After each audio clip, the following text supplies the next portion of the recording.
राधा स्वामी परम पुरुष पुरन धनी राधा स्वामी नाम तिनके चरण पदम परे कोट कोट प्रणाम। राधा स्वामी दयाल की दया, राधा स्वामी सहाय। आज पूरे भारतवर्ष में गुरु पूर्णिमा का ये उत्सव बड़ी धूमधाम से हर धार्मिक जगहों पर मनाया जाता है, मनाया जा रहा है। और ये परंपरा अनादिकाल से इस भारतवर्ष में चली आ रही है। आज भी देखिए, हम सभी भाई बहन भारतवर्ष में रहने वाले प्रत्येक नागरिक इस पर्व को बड़े हर्षोल्लास के साथ मना रहा है।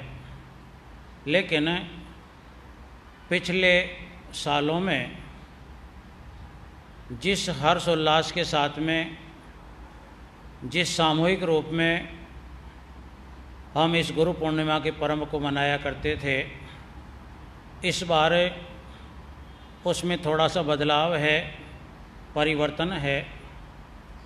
और वो परिवर्तन एक प्रकार से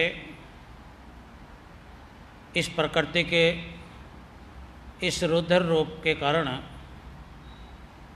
इस गुरु पूर्णिमा के पावन पर्व पर थोड़ा सा व्यवधान आया है।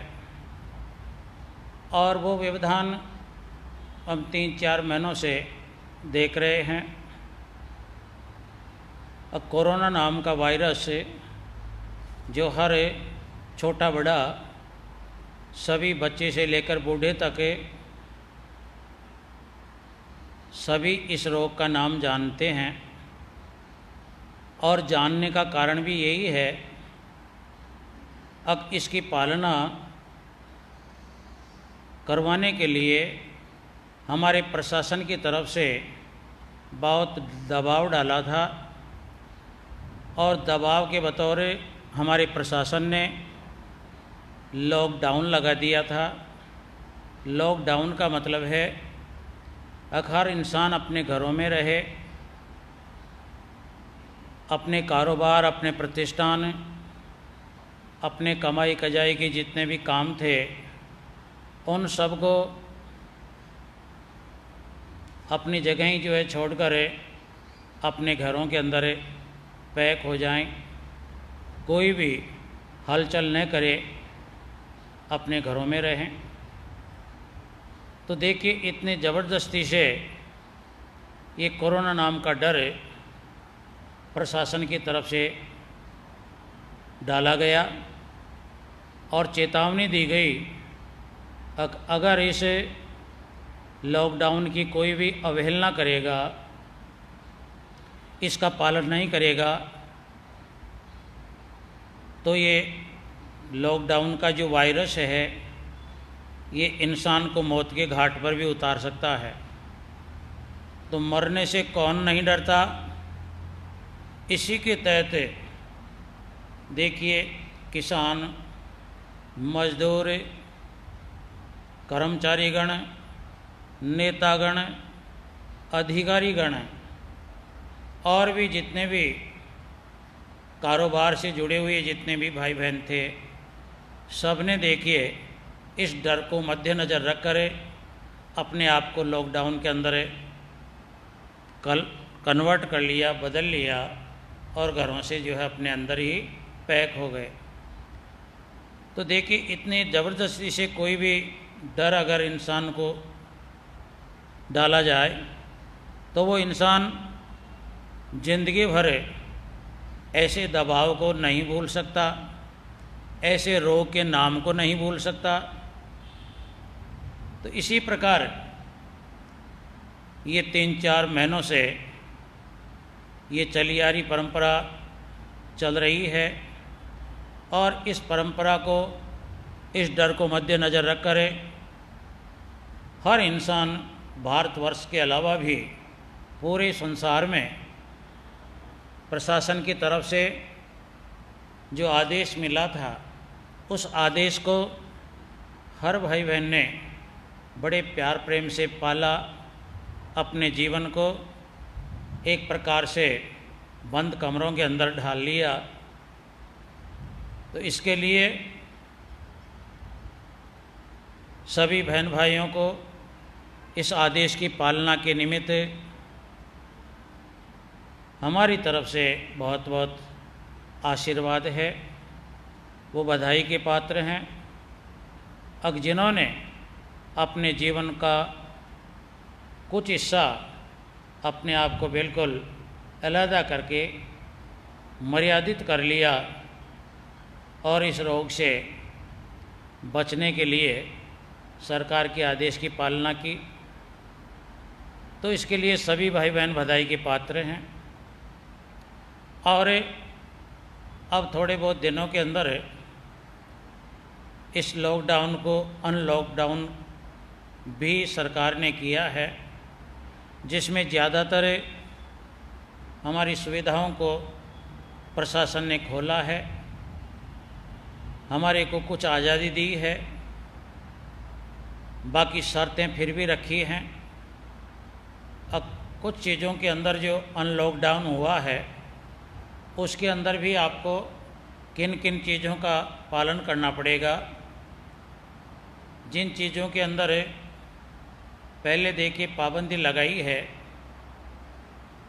जिनमें पहली पाबंदी है अब बिना काम कोई भी इंसान व्यर्थ अपने आप को नए संसार में डुलावे, न इधर उधर घुमावे, यानी काम हो तभी अपने घर से बाहर निकलें।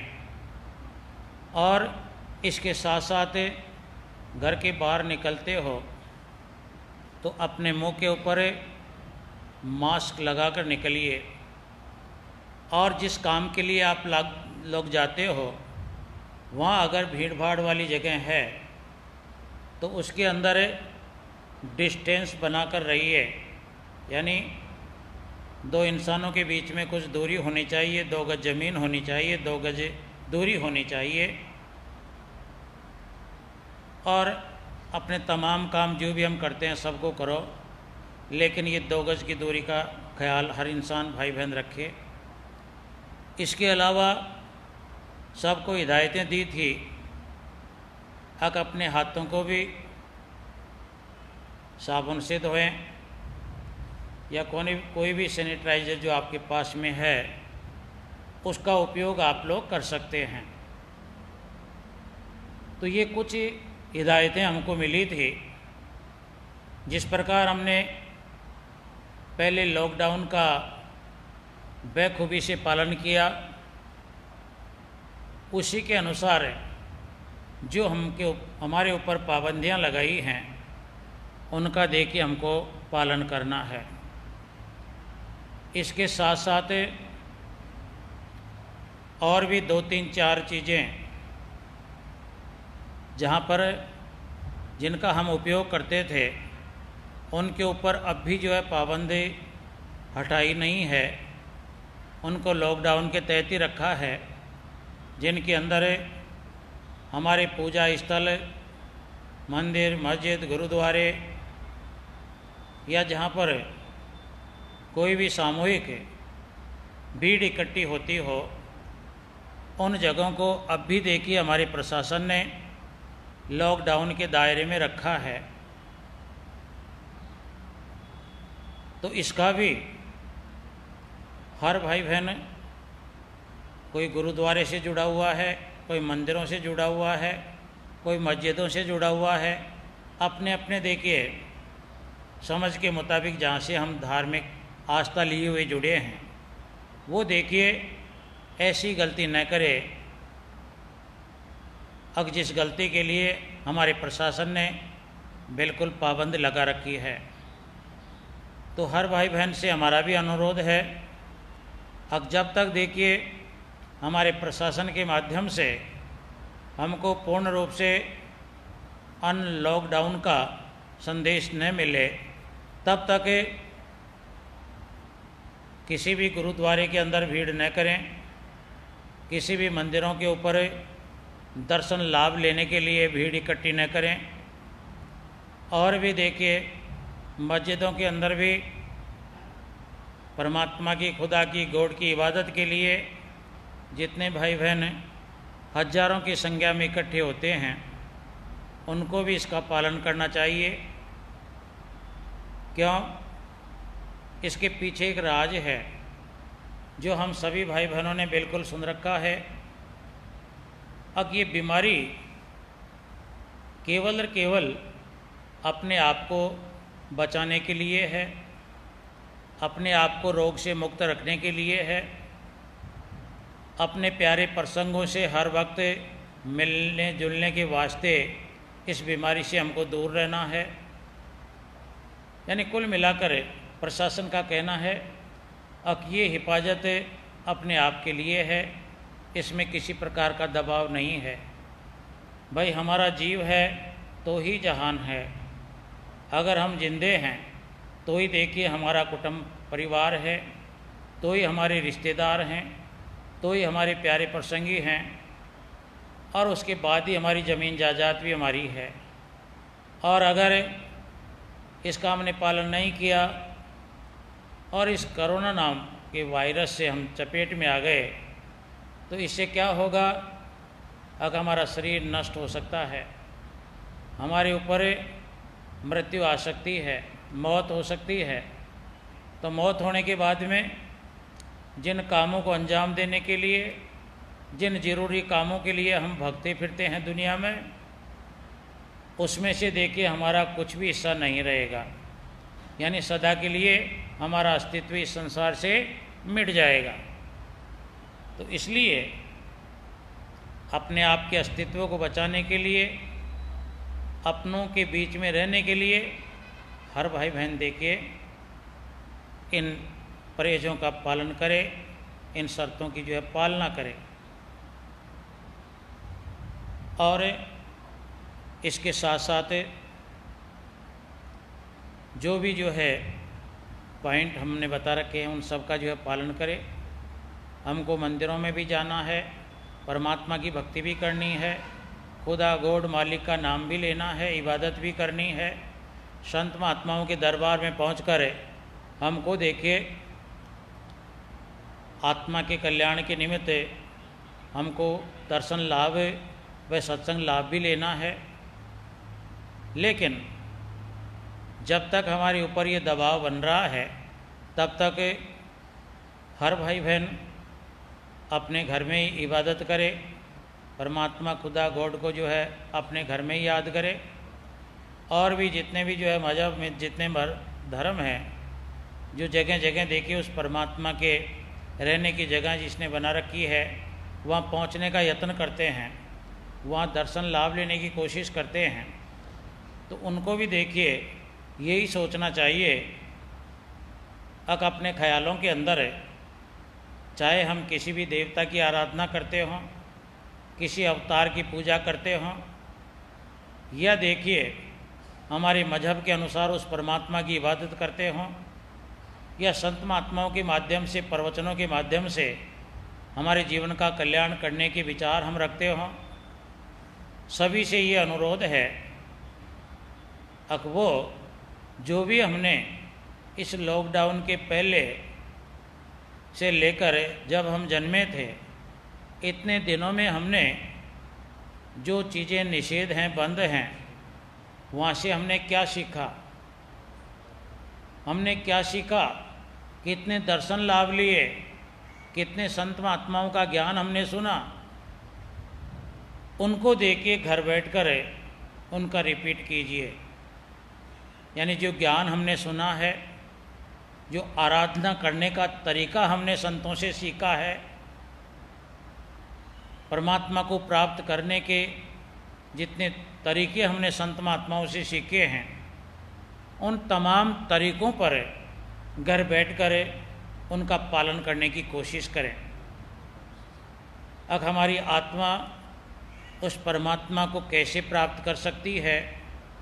कौन से वो जो है नाम हैं जिनको लेने से वो परमात्मा देखिए हमारी आत्मा को नज़दीक बुलाता है, हमारी आत्मा को प्यार की दृष्टि से देखता है, उनका हम घर बैठे पालन करें। कौन से देखिए हमारे बुरे कर्म हैं, कौन सी हमारी गलत संगतें हैं, जिनको देखकर, जिनको सुनकर परमात्मा की दृष्टि तो हम पर कल्टी रहती है, लेकिन यानी जिनके माध्यम से इस आत्मा के ऊपर मैल जमा हो, यानी उन चीज़ों को देखे एकांत में बैठ कर, क्योंकि संत महात्मा हर चीज़ का बिल्कुल खुल्लन करता है, एक एक चीज़ को खोल खोल कर बताता है। अब कौन सी वस्तु उस परमात्मा को प्रिय है, कौन सा खाना उस परमात्मा को प्रिय है, कौन सी वस्तु उस परमात्मा को प्रिय है, कौन सा इंसान उस परमात्मा को प्रिय है, ये तमाम चीज़ें, कौन सी इबादत वो परमात्मा कबूल करता है, इन तमाम चीज़ों को देखिए हमारे जितने भी आचार्यगण हैं, हमारे देखे गुरुजन हैं, हमारे धर्म के जो है जितने भी गुरु लोग हैं, उन्होंने उस परमात्मा की चाहत का ज्ञान ही हमको बताने की कोशिश की होगी। आप लोगों ने देखा होगा, अब जब कोई भाई मस्जिद के अंदर इबादत करने जाता है, उस परमात्मा को याद करने के लिए जाता है, तो वहाँ के जितने भी धर्म के अनुयायी हैं, वो देखिए पहली शिक्षा मस्जिद में नमाज अदा करने वाले को, वहाँ पर उस परमात्मा की, खुदा की, गॉड की जो है इबादत करने वाले को पहले क्या संदेश देता है, अब पहले अपने हाथों को धोइए। यानी दुनिया के काम हम करते हैं, कोई भले बुरे काम होते हों, कोई साफ सफाई के, कोई गंदगी के काम हैं, उनसे पहले देखिए इबादत करने के पहले इनको हम सेटिलाइज करें। सेटिलाइज का मतलब है जिस प्रकार कोरोना, इसी प्रकार मस्जिद में जो इबादत करने जाते हैं भाई बहन, उनको भी देखिए वहाँ के उपासक, वहाँ के व्यवस्थापक पहली शिक्षा यही देता है, आप लोग मस्जिद के अंदर है, अगर खुदा की इबादत करने आए हो तो पहले अपने आप को, यानी एक प्रकार से अपने शरीर की साफ सफाई कीजिए। आप लोगों ने देखा होगा, जितने भी मोमडन भाई हैं जो मस्जिद के अंदर परमात्मा की भक्ति करने के लिए जाते हैं, वो सबसे पहले अपने पैरों को धोता है, अपने हाथों को जो है सैनिटाइज करता है और अपने मुंह को भी धोता है। इसका मतलब है अब वो परमात्मा, खुदा, गॉड, वो गंदगी को पसंद नहीं करता है। यानी वो परमात्मा, खुदा, गॉड, वो साफ सफाई के अंदर रहने वाले इंसान को ज़्यादा महत्व देता है, ज़्यादा तवज्जो देता है। क्यों?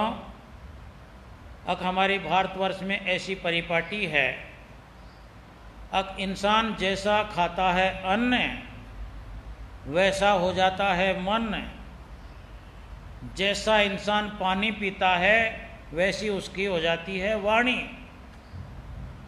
तो उनका मस्जिद के अंदर रहने वाले व्यवस्थापक का नियम यह है, अब वो ज़्यादातर देखिए अपने ध्यान को, अपने ख्यालों को उस परमात्मा की तरफ, गॉड की तरफ, खुदा की तरफ लगाए रखता है। अब लगाए रखता है तो वहाँ से खुदा की तरफ से, भगवान की तरफ से, गॉड की तरफ से उनको डायरेक्शन मिलता है। अब मेरे को चाहने वाले जितने भी भाई बहन मेरी इबादत करने आते हैं, उनको पहला संदेश यही दीजिए, अब अपने आप को स्वच्छ रखिए। स्वच्छ रखने से क्या होगा, अब हमारा मन जो बिल्कुल एक भंवरे की तरह है, भंवरा वही भंवरा जो बाग के अंदर अनेक प्रकार के फूलों के ऊपर उनका रस लेने की कोशिश करता रहता है। कभी एक फूल पर बैठता है, कभी दूसरे पर बैठता है, कभी तीसरे पर बैठता है। तो इसी प्रकार यानी हमारे मन के अंदर इसको भी परमात्मा की इबादत प्यारी है, ये भी परमात्मा प्रभु का नाम लेना चाहता है। परमात्मा प्रभु खुदा क्या है? ये एक जो है शांति का नाम है, आनंद का नाम है। तो ये मनीराम भी इस शांति को, आनंद को प्राप्त करने की अभिलाषा रखता है। लेकिन ये अगर इसके ऊपर शारीरिक गंदगी अगर जमा रहती है तो उससे ये मनीराम डामाडोल रहता है। मनीराम का मतलब है अब इसका दीदा नहीं लगता है। देसी भाषा के अंदर इस मनीराम को दीदा कहा है, दीदा। जिस प्रकार देखना आप लोग किसी भी जो है खाज का काम करते हो, कोई गर्द का काम करते हो, तो जब तक आपके शरीर के ऊपर खाज लगी हुई है, गर्द चिपकी हुई है, तो आपके हाथ पांव जो है यानी शांत नहीं रहेंगे, वो खुजलाते रहेंगे। क्यों खुजलाते रहेंगे? आपके ऊपर वो छाया हुआ गिर्द, वो देखिए मूवमेंट में है, यानी वो अपनी क्रिया कर रहा है, कचरा, और कचरा क्रिया कर रहा है तो उसको देखिए यानी शांति प्रिय नहीं है, यानी फिर मन को वो जो है शांत नहीं होने देगा, वो चलायमान रहेगा।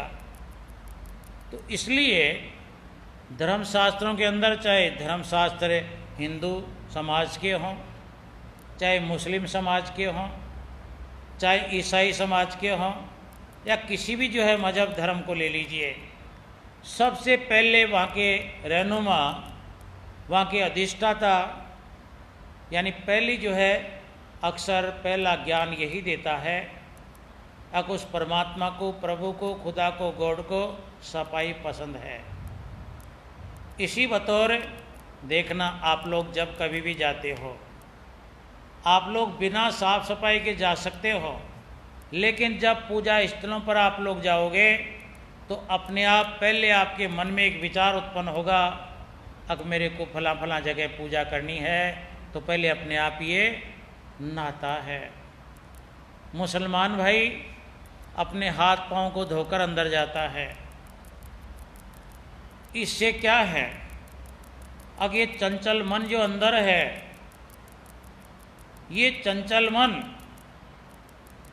धार्मिक स्थलों पर देखिए, वहाँ उस परमात्मा की दया के कण मौजूद हैं, वहाँ की शांति घुली हुई है, क्योंकि वहाँ इंसान बैठकर भली बुरी बातें नहीं करता है, चोरी अन्याय की बात नहीं करता है, किसी को परेशान करने के विचार वहाँ आदान प्रदान नहीं करता है। वहाँ तो कुल मिलाकर उस परमात्मा की भक्ति में, परमात्मा की आराधना में हर भाई बहन लीन रहता है, परमात्मा की गुणगान करता है, उसकी महिमा का जो है गुणगान करता है। तो गुणगान जहाँ पर बैठकर किया जाता है, वहाँ पर उस परमात्मा की दया जो है बिखरी हुई रहती है। अब उस दया को जो है, बिखरी हुई दया को कौन इंसान ले सकता है? जिसका मन स्थिर है।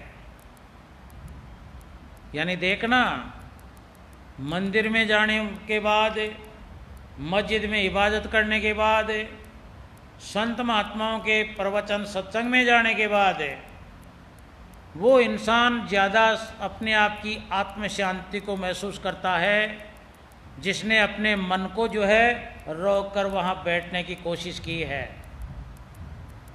क्योंकि मन रुकता है तभी वहाँ की दात जो है आत्मा की तह तक पहुँचती है।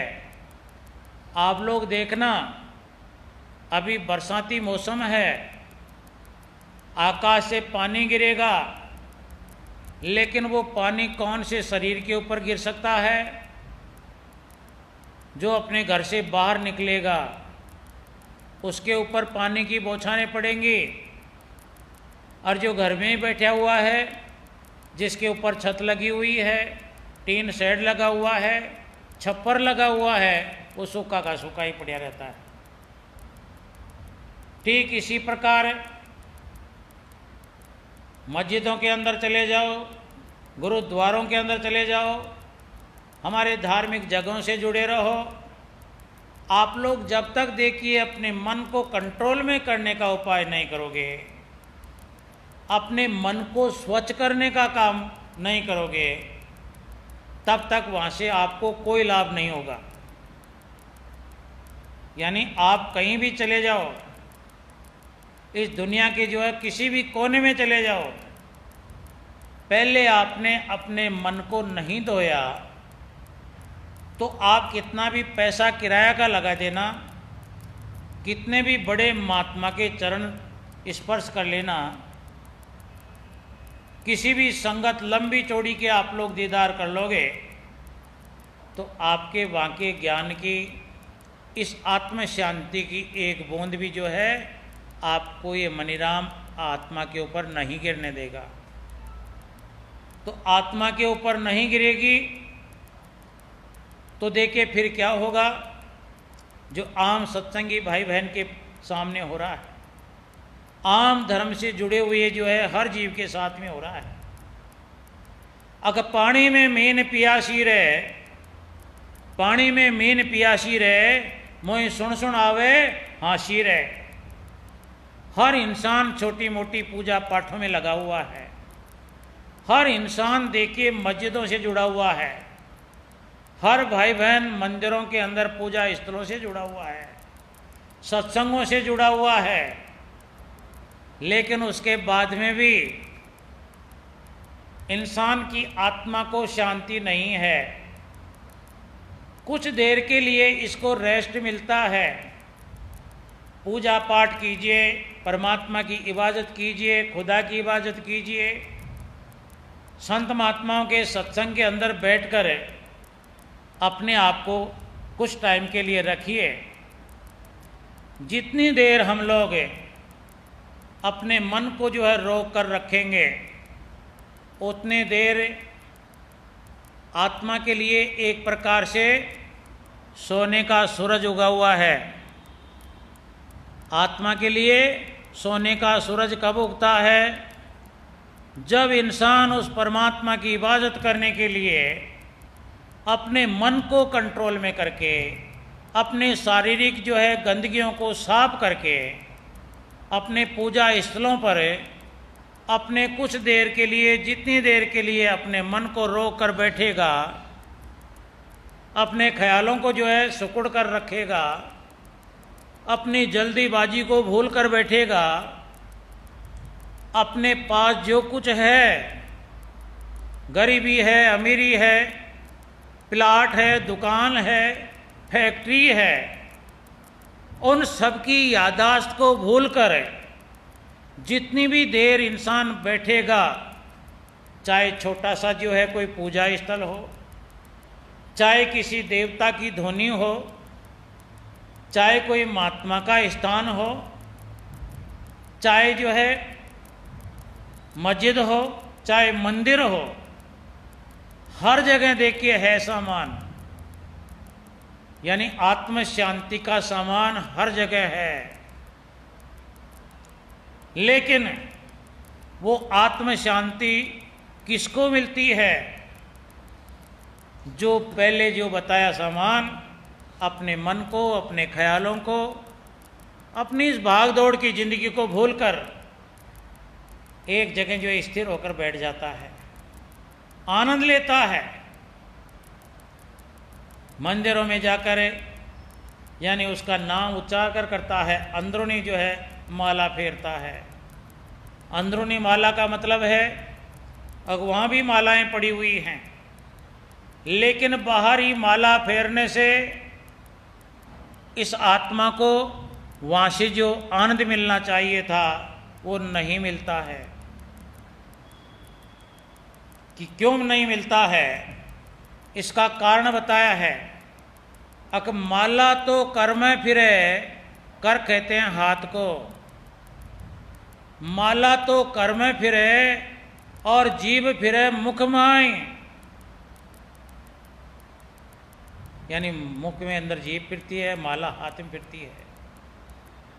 तो इसका और मनवा तो चहुं दिस फिरे, मन चारों तरफ जो है संसार में भग रहा है और ये बैठकर पूजा पाठ कर रहा है, तो वहाँ पर जो शांति बनाकर है, स्वच्छ होकर बैठकर एकाग्र चित्त से बैठता, उस टाइम पर देखिए वो बूंद, वो शांति नक्षत्र की बूंद है जो उस परमात्मा से छिटक रही है, उस परमात्मा से झरने के रूप में टपक रही है, वो देखिए इस आत्मा के ऊपर नहीं पड़ेगी। कैसे नहीं पड़ेगी? इसका उदाहरण फिर आप लोग देख लीजिए। मकर संक्रांति के दिनों के अंदर अनेक बच्चे पतंग उड़ाया करते हैं और पतंग उड़ाने के बाद में उन्हें पेच लड़ाते हैं। पेच लड़ाने के ऊपर एक पतंग कट जाती है और कटी पतंग यानी झोंके खाती खाती जमीन के ऊपर गिरती है। वहीं देखिए छोटे छोटे बच्चे उस पतंग को लूटने के लिए दौड़ते हैं, लेकिन वो पतंग साफ सुथरी कब उस बच्चे को मिलेगी जब उस पर जो है अनेक बच्चे दौड़कर नहीं जाएंगे। अगर देखिए पतंग एक है और बच्चे 25 हैं तो उसके बाद में पतंग तो गिरेगी, लेकिन वो किसी भी बच्चे को हाथ नहीं लगेगी, फटे हुए कागज ही कागज बिखर जाएंगे। ठीक इसी प्रकार संतों महापुरुषों का मानना है, हर हमारे पूजा पाठ कर्मकांड की जगह वहाँ पर देखिए जहाँ पर हम उस परमात्मा की याद के अंदर जाते हैं, वहाँ का लाभ हमको अगर प्राप्त करना है तो ये दुनियादारी के दंड फंद से आप लोग कुछ देर के लिए अपने आप को अलग कर लो। हम लोग अलग कर लेंगे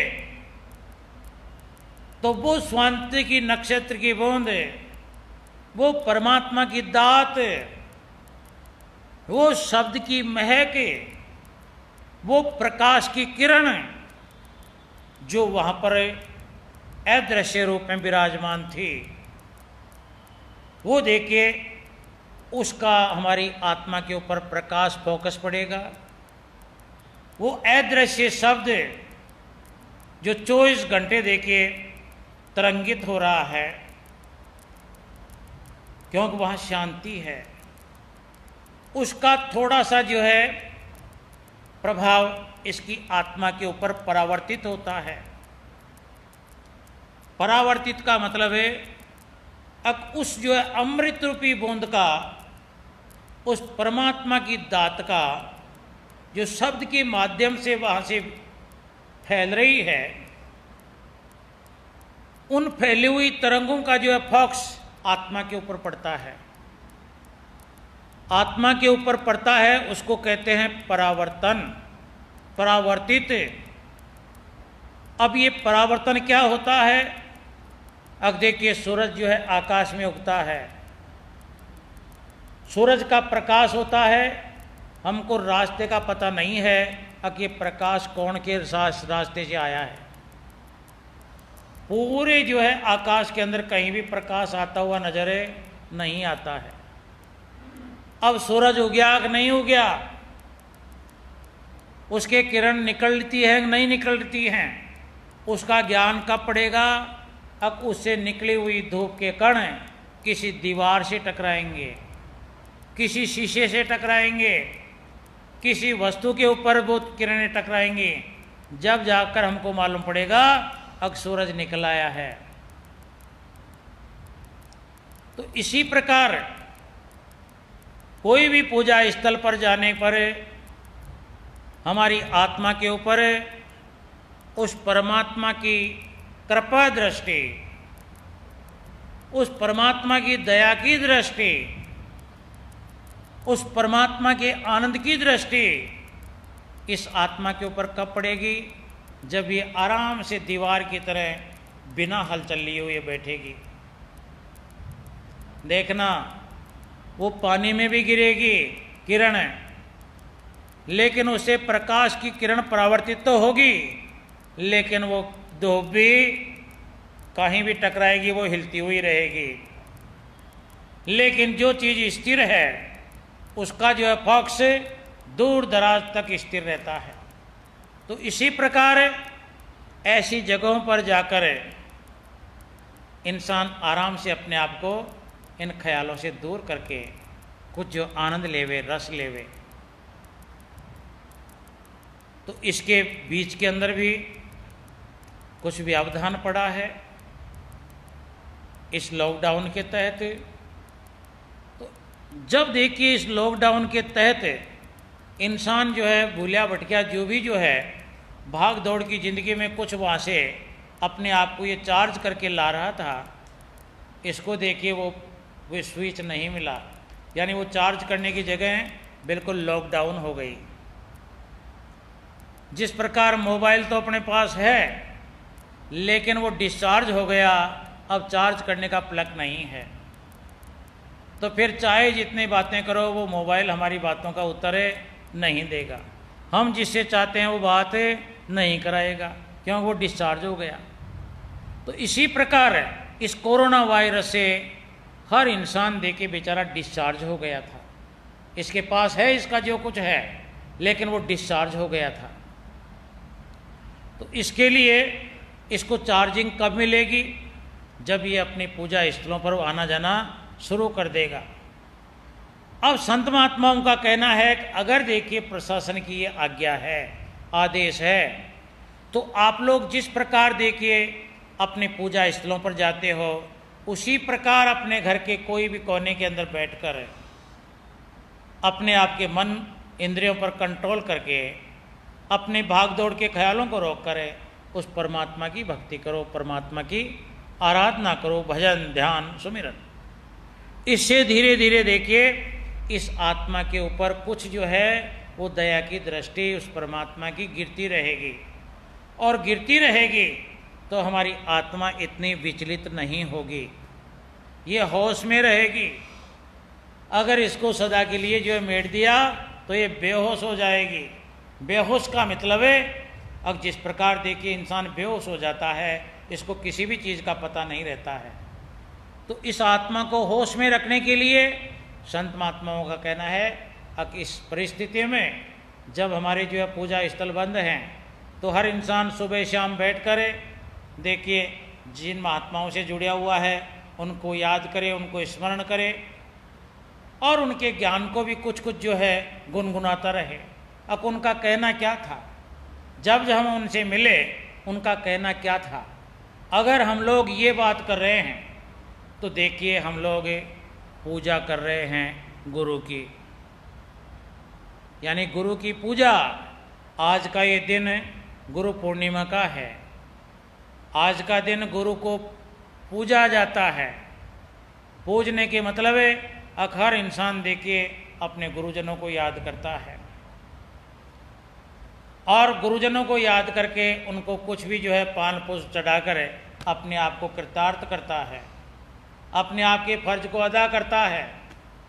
अब इसमें गुरु जो है अनेक प्रकार के हैं,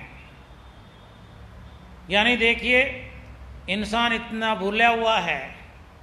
अब आज का ये दिन हमारे देखिए वेदाचारों ने, हमारे जो है ज्योतिषियों ने आज का ये पर्व यानी देखिए नक्षत्रों के माध्यम से निकाला गया है,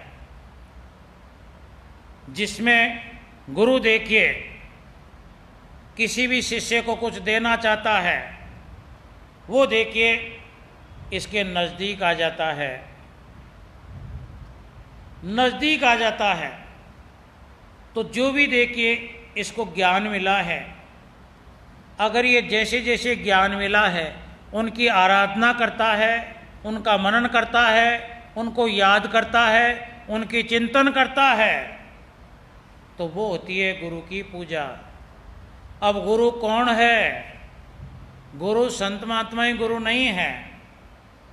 संत महात्मा तो देखिए परलोकी गुरु हैं, लेकिन पहले हम इस लोक के अंदर हैं। तो इस लोक के अंदर जब से हमने जन्म लिया है और इस संसार का खाना पीना पहनना ओढ़ना, इस संसार का मेरा तेरा, हम तमाम बातों से अज्ञानी थे। हमारा शरीर अभिज्ञ था, इसको जानकारी नहीं थी कि ये माँ क्या होती है, पिता क्या होता है, बहन भाई क्या होता है, ये घर क्यों बना हुआ है। ये देखिए हमारे चारों तरफ देखिए इतने समूह के रूप में परिवार क्यों रहता है, यानी हर इंसान अलग अलग जातियों में क्यों बंधा पड़ा है, यानी इनका पता नहीं था।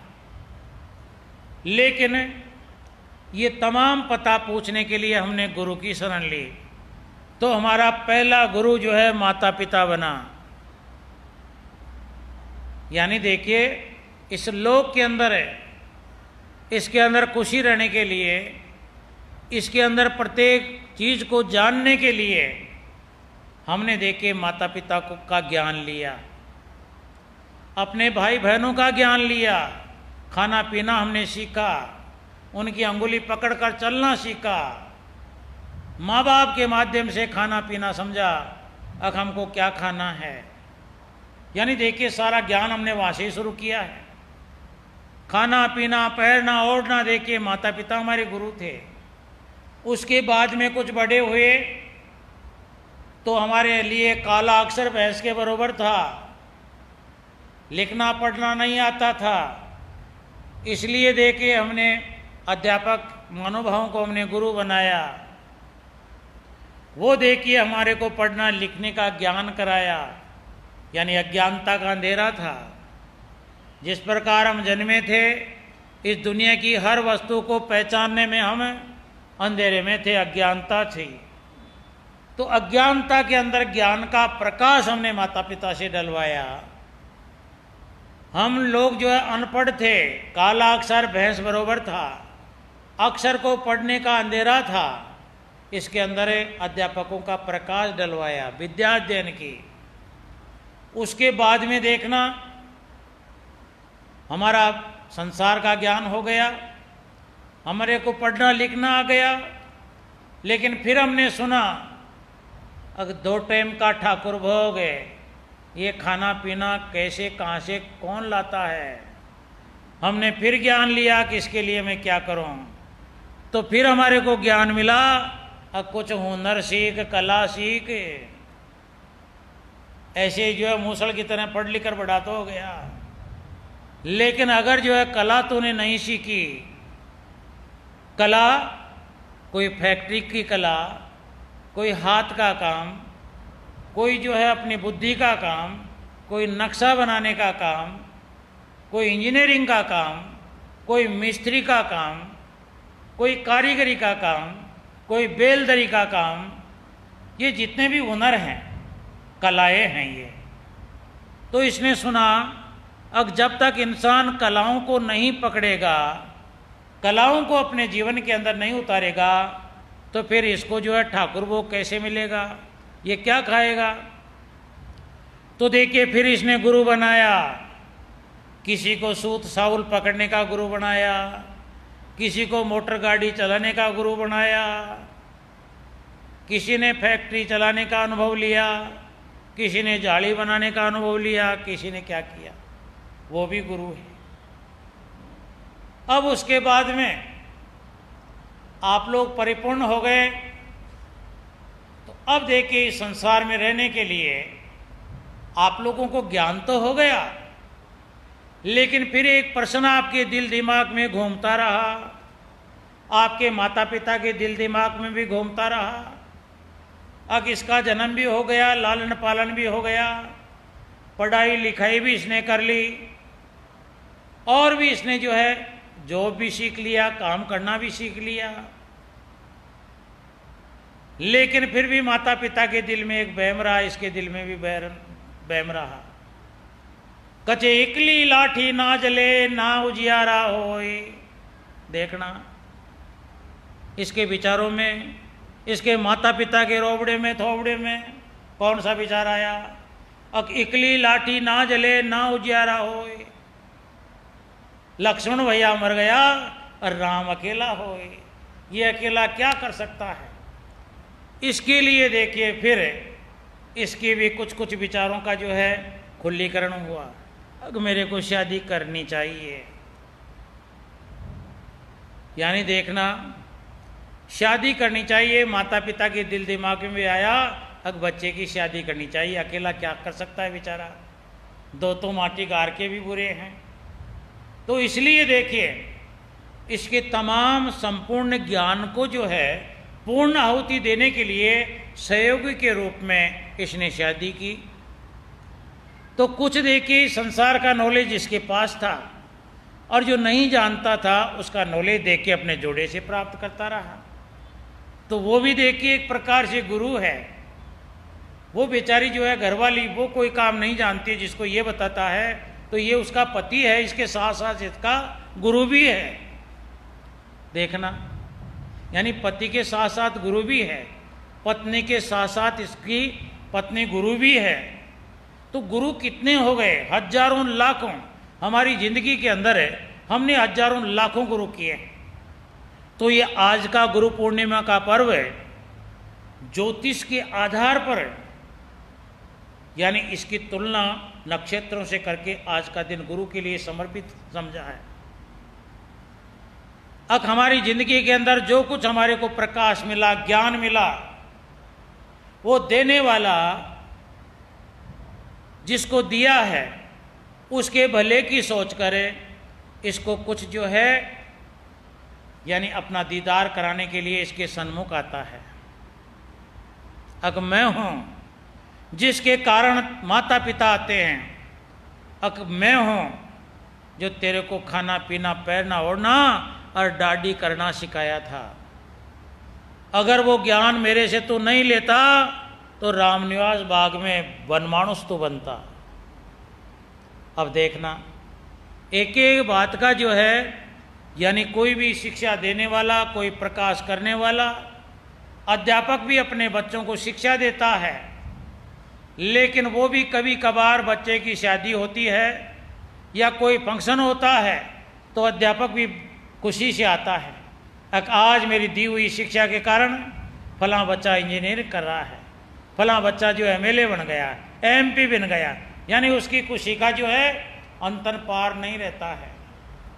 तो ये आज का ये टाइम नक्षत्र इस दिन जो है तमाम हमारी जीवन के अंदर है, जो हम अज्ञानता के अंधकार से भरे हुए हमारा जीवन था, उसमें जितनी भी छोटी मोटी लाइटें लगा करें आज बिल्कुल चकाचौंध हमारे जीवन के अंदर है, हम लोग देखते हैं, आनंद लूट रहे हैं, खुशियां लूट रहे हैं। तो उनके पीछे का रहस्य, वो पीछे जितने भी होले यानी जो शहीद हो गए, शहीद का मतलब है अगर हमारी परवरिश के अंदर लगे रहे और उनकी परवरिश के कारण आज हम कहाँ से कहाँ पहुँच गए। तो उनके लिए एक दिन ये निर्धारित जो है नक्षत्रों के माध्यम से भी होता है। तो आज के दिन बैठकर वैसे तो देखिए कोई मंदिरों में जाता है, कोई गुरुद्वारों में जाता है, कोई कहाँ जाता है, लेकिन ये जाने वाने का भगने का दिन नहीं है। ये संतों का ऐसी सोच है कि जाने अनजाने में जहाँ से भी इसको लौकिक ज्ञान हुआ है, इस लौकिक ज्ञान जो अंधकार था उसके अंदर इसको कोई भी ज्ञान कहीं से भी मिला है, उन तमाम गुरुजनों का ये तहे दिल से उनका जो है शुक्रिया अदा करे और दिन भर देखिए उनका मनन करे, चिंतन करे। अगर मेरे माता पिता नहीं होते तो आज मैं रामनिवास बाग के अंदर वनमानुष होता, मेरे जीवन में भाई बहन न होते तो मैं काका, बाबा, फूफा, जीजा, साड़ा इसको कैसे पहचानता। और भी देखिए मेरे बड़े बूढ़े नहीं होते तो मैंने समाज के अंदर जो मर्यादाएं बना रखी हैं, जातियां बना रखी हैं, उनकी मर्यादाओं को मेरे को ज्ञान कैसे होता। मेरे को जो है अध्यापक नहीं होते तो काला अक्षर भैंस बराबर रहता। आज मैं जो कुछ भी हूँ उन गुरुओं के सानिध्य के कारण हूँ। तो आज का दिन ये नहीं है कि आज का दिन राधा स्वामी करने का है। अरे यार छोड़ चक्कर, कहाँ अड़ज गया तू। आज के दिन देखिए राधा स्वामी भी तू कर रहा है तो पहले तेरे को लौकिक ज्ञान हुआ है, नहीं तो एक भैंस के सामने जाकर तो राधा स्वामी करना, हमारे कुएं पर एक भैंस है उसके सामने राधा स्वामी करना, तेरे खादरा उधेड़ देगी सींग से। तो ये राधा स्वामी आज हम कर रहे हैं या राम का नाम ले रहे हैं, भजन भक्तियां कर रहे हैं, पूजा अर्चना कर रहे हैं, परमात्मा खुदा गोड की इबादत कर रहे हैं, ये तमाम ज्ञान भी हमको जो है इस संसार से मिला हुआ है। यानी इतिहास बहुत गहरा है, इतिहास लंबा है। तो आज का पूरा दिन यानी तमाम हमारे जीवन को इस कड़ी तक, इस मोड़ तक लाकर छोड़ा है। आज देखिए हम पढ़ने लिखने में माहिर, पैसे टके हमारे बराबर है ही नहीं। हमने देखे कितने सुंदर सुंदर भवन, सुंदर सुंदर मकान निर्माण कर रखे, कितनी सीधी गलियां, कितने सारे मकान, हमारी आवश्यकताओं की पूर्ति के लिए कितना कितना देखिए साज सामान अपने बना लिया है। तो ये तमाम जितना भी जो हमको मिला हुआ है उसके पीछे रहस्य के अंदर है जितने शहीद हो गए, जिन्होंने योगदान दिया हमारे जीवन को यहां तक लाने में। और ज्यादातर देखिए आध्यात्मिक संत महात्माओं से जोड़ने के लिए हमको तैयार घड़घड़ा कर आज संत महात्माओं के सामने हमको बैठने के लिए बाध्य किया, तो वो कड़ी जो है नीचे से जुड़ी हुई है। ऐसे ही नहीं है हम लोग आकाश में से पढ़ के हुए और धरती पर झेल कर जो है संघर्ष से नहीं जुड़े हैं, नहीं। इसके पीछे रहस्य बहुत लंबा है। तो आज के संत महात्मा अगर देखिए इस बात की गहराई को समझते हैं तो अपने संगत को पहला देखिए ज्ञान यहां से स्टार्ट करें। कहां से? हमको लुभाने के लिए, हमको खुश करने के लिए, हमारे सत्संग के अंदर भीड़ करने के लिए मत भागे। हमारी सेवा करने के लिए तो अपने घर बार को मत छोड़े। उनका पहला काम यह है, देखिए पहला नमस्कार कहां से तेरे को करना है।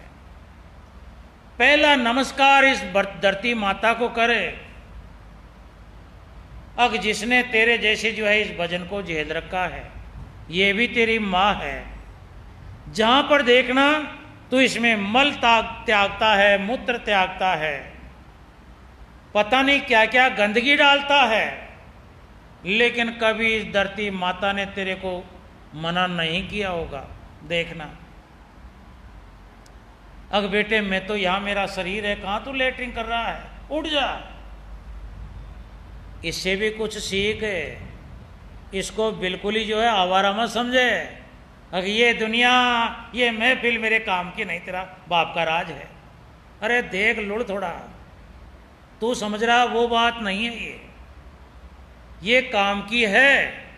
आज तू जो बात कर रहा है वो धीरे धीरे जिस प्रकार बूंद बूंद घड़ा भरता है, इसी प्रकार आज जो घड़ा देखता है उस परमात्मा की इबादत करने के लिए, उस मालिक की भक्ति करने के लिए आज तू भरा पड़ा है। उसके पीछे का रहस्य बहुत लंबा है। तो आज का दिन ये बात बतलाता है। जैसे भी हमारे बावड़े सावड़े, कैसे भी हमारे मन ने जो है किसी को बैरी, किसी को दुश्मन बना समझ रखा है, इन तमाम गिलवा शिकवों को भूलकर बड़े छोटे भाई बहन जो भी हमारे चारों तरफ निवास करते हैं, उनका सबका सहयोग देखिए हमारे जीवन में है। तो असली संत महात्मा उसे ही कहिए जो पहले से बाईपास न जो है आपको ज्ञान दे करे, धीरे धीरे आपको वहां से मुड़ना सिखावे। यानी जब आप पहले शुरुआत से मुड़ोगे तो ही संत महात्माओं से मुड़ोगे, नहीं तो आप मुड़ो तो गे, संत महात्माओं को कनक दंडोत तो करोगे, लेकिन आपके अंदर यानी एक टेंशन होगी। फटाफट नीचे हुए फटाफट आप खड़े हो जाओगे, क्योंकि आपने लुढ़ना जो है व्यायाम में सीखा ही नहीं। जिस इंसान ने व्यायाम नहीं किया वो आगे पीछे कैसे लड़ेगा? वो तो सीधा सटी रहेगा। और जो सुबह शाम व्यायाम करता है, अपने हाथों को कभी इधर कभी उधर, कभी नीचा, कभी इधर कभी इधर कभी इधर, वो इंसान कहीं भी जो है अपने शरीर को मोड़ सकता है। तो संत महात्माओं के सन्मुख जाकर परमानेंट ज्यादा देर के लिए अपने मस्तक को कौन नवा सकता है? जो इंसान पहले से शुरुआत से नहता हुआ आ रहा है, अपनी धरती भौम के सामने नया है, अपने माता पिता के सामने नहता है, अपने इरादरी बिरादरी के सामने नहता है, अपने भाई बहनों से नहता है, रामा श्यामा करता है, अपने अड़ोस पड़ोस से रामा श्यामा करता है। वो इंसान जो है व्यायाम करता है। और वो व्यायाम करने वाला इंसान ही संत महात्माओं के सामने, यानी अपने अपने कर्मों किए हुए कर्मों की पोट को उनके चरणों में डालता है। अब पोट तो इसके ऊपर धरी है, लेकिन उस पोट को बिना रखे ये जो है वापस उठाकर ले जाता है, क्योंकि इसका मन टिकता तो है नहीं। यानी इसने दर्द होता है जब ये लड़ता है, तो उस दर्द के मारे जो भी जो है कर्मों की पोट है वो इसको डालनी चाहिए संत महात्माओं के चरणों में। वो डालने का इसके पास में टाइम नहीं है। तो फिर क्या हो गया? संत महात्माओं के पास गया, वहां पर कनक दंडोत भी की, लेकिन वहां से इसको जो मिलना था, आनंद मिलना था, इसकी परेशानियों का बोझ कम होना था, वो जो है दूर नहीं उतरिया। ये तो जिस लाइन से गया था उसी बोझ को वापस खींच लिया। जिस प्रकार एक छोटा बच्चा कल परसों हमारे से थोड़ी जो है वहाँ से भी ज्ञान मिलता है। एक बच्चे ने बोला, अगले जी महाराज जी प्रसाद लो। लिया भाई। अब बच्चे ने देखी एक बर्फी हाथ में थी, उसको रख दिया और वापस उठा ले गया। फिर बोलता है लो जी प्रसाद लो, मेलता है और उसको छोड़ता नहीं, वापस ले गया। इसी प्रकार देखिए ऐसी जगहों पर जाकर हर भाई बहन को शांति मिलेगी, आनंद मिलेगा, ये संत महात्माओं का दावा है। लेकिन उसके रहस्य को समझिए। आप लोग संगतों को देखकर जो है गुमराह मत होइए, संत महात्माओं को तोलिए मत। आके तो हड़के और ये बारे हैं, वही जो है 5 तत्व का पुतला है हर संत महात्मा। तो ऐसे समझता है अगर ये न तो खाता है और न जो है लेटरिंग करता है, सब करते हैं बर्थडे से। तेरे जैसे ही विचार रखते हैं, तू तेरे घर के वालों का विचार रखता है, संत महात्मा अपनी संगत का विचार रखते हैं। लेकिन ज्ञान अलग रह गया। वो ज्ञान संत महात्मा तो केवल और केवल उसको जो है बताने वाले हैं, बाकी उस ज्ञान को संत महात्मा भी अपने जीवन में काम में लेते हैं। आपने देख लिया अब ये तो हमको बता रहे हैं, ये आप काम में नहीं लेते हैं। नहीं नहीं, ऐसा नहीं है भाई। दुनिया के अंदर आया है, जैसे एक फिल्म के अंदर गाना आया था, अगर दुनिया में रहना है तो काम कर प्यारे, वरना ये दुनिया जीने नहीं देगी, खाने नहीं देगी, पीने नहीं देगी और सोने भी नहीं देगी। तो संत हो चाहे मंत हो, ज्ञान अलग है। संत महात्माओं को ज्ञान की जो है इस बयार के अंदर से गुजरना पड़ता है। यानी वो भी योग साधना, वो भी जो है उस परमात्मा की भक्ति करते रहते हैं। ऐसा नहीं है अब उनके पास तो खजाना पड़ा है, उनके पास भी मन है, उनके पास भी बुद्धि है, उनके पास भी ज्ञान है, उनके पास भी अज्ञान होगा, लेकिन उनके पास में ऐसी अज्ञानता के लिए जगह नहीं होती है। खाली उसके पास ज्ञान ही ज्ञान है, प्रकाश ही प्रकाश है। तो इसी के कारण देखिए बाहरी तौर से हमारे जैसे ही संत महात्मा हैं, लेकिन उनके जीवन में ज्ञान का प्रकाश खिल रहा है। बाकी शरीर की तुलना करोगे, ज्ञान विज्ञान की तुलना करोगे, 2 साखियों का जो है आप लोग सारा देखोगे, अग महाराज जी तो पूछो मत समाचार, इतने ज्ञानी हैं। कभी नामदेव की साखी बोलते हैं, कभी कामदेव की साखी बोलते हैं, कभी अर्जुन देव जी को याद करते हैं, कभी जो है फलाने देव को याद करते हैं। महाराज जी तो महाराज जी। अरे नहीं नहीं नहीं, समझो कि महाराज जी अपना क्या बांट रहे हैं हमको। यानी देखिए वो तो अहमदिया की टोपी महमदिया पर रख दी, उसका नाम सत्संग थोड़ी है। कौन से महात्मा ने क्या कह दिया और कौन से ने क्या बोल दिया? अरे बोल दिया जो बोल दिया अपने टाइम पर है। उसी टाइम पर देखिए जीवों को चिताने की उनकी लाइन थी। अब आज देखिए उनको तो उनकी दुआ साखियों को यानी मान कर ये ज्ञान बांटना चाहता है क्या? तूने क्या पार प्राप्त किया?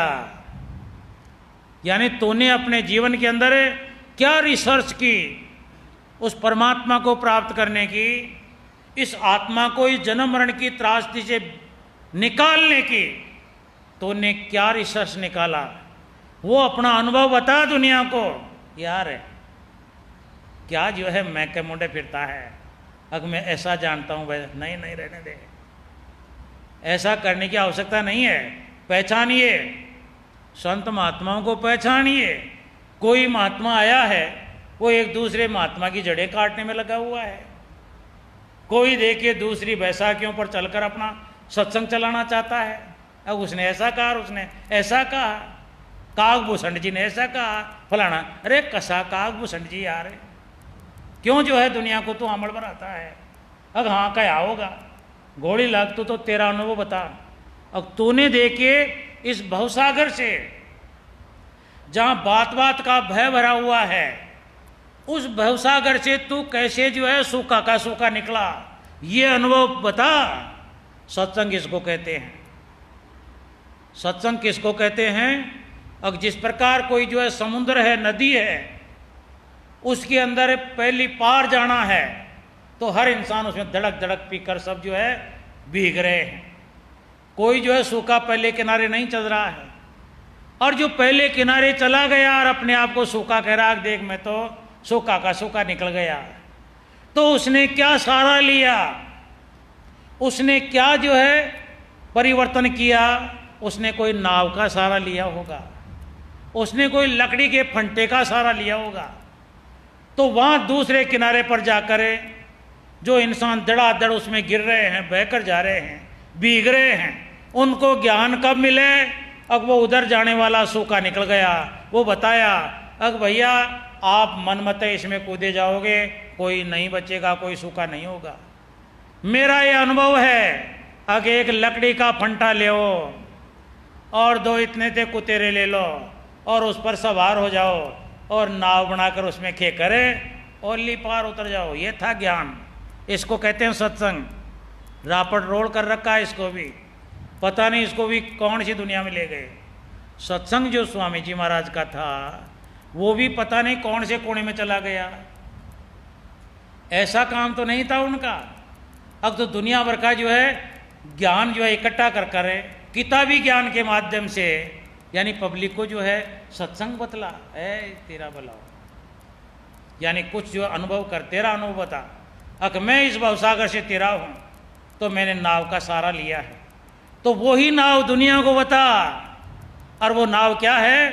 नाम की नाव है, यानी नाम ही है इस दुनिया से तिरने का उपाय। जो तेरे घट के अंदर है उसका सहारा ले, ये था सत्संग का मूल नियम। तो इसलिए जो ऐसे संत महात्माओं के पास जाता है तो उनको पहले से शुरुआत से यानी सबको नमस्कार करके चलना है, यानी इसकी अपने आप की अकड़ाई को जो है नरम करना है। क्या बताया है? आदु पंत निमण पद बोटा, देखिए आदु पंत निमण पद बोटा, बिना निमण कुण तिरिया। यानी इस भवसागर से तिरने के लिए संत महात्माओं का ये ज्ञान है। अब जो नेता है वो ही तिरता है और कलड़ा रहता है वो डूबता है। तो सत्संग के अंदर संत महात्मा इसको नैना सिखाते हैं, इसको लुढ़ना सिखाते हैं। और वो लुढ़ना यानी जहाँ से इसको ज्ञान मिला है, जहाँ से पैदाइश हुई है, वहाँ से हर चीज़ को ये नमस्कार करे। और ज़्यादा भी नहीं तो 12 महीने में एक दफ़े तो जो है होली दिवाली तो अपने जो है जाड़ी माकड़ा झाड़े उनको याद करे। अगर ये न होते तो मेरी दशा आज ये नहीं होती। अगर मैं कपड़े पहनता हुआ मिलता, मैं नाज को भी जो है छान फूंक कर खाता, गेहूं की रोटी को पका कर खाता, मैं तो ऐसे ही कंदमूल खा जाता गाजर मूली की तरह। ये परिवर्तन हुआ तो एक ज्ञान के कारण हुआ। तो देखिए आज का दिन उन तमाम जितना भी जो हमारे जीवन के अंदर सहयोगी होकर हमारे ज्ञान का दीपक जलाया हमारे जीवन में, उन सबको नमस्कार करने का है। और इससे बाद में, इसको नमस्कार करने के बाद में आखिरी के अंदर संत महात्मा देखिए क्या है, वो देखिए परलौकिक ज्ञान। यहाँ के नमस्कार करने के लिए, यहाँ दुनिया का लौकिक ज्ञान के लिए आत्मा नहीं आई है। अब देखिए आगे का पाठ शुरू होता है। आगे का पाठ अब शुरू होता है। जब पहले लौकिक पाठ पूरा हुआ, उसके बाद में अब आध्यात्मिक संत महात्माओं से हम जुड़ते हैं।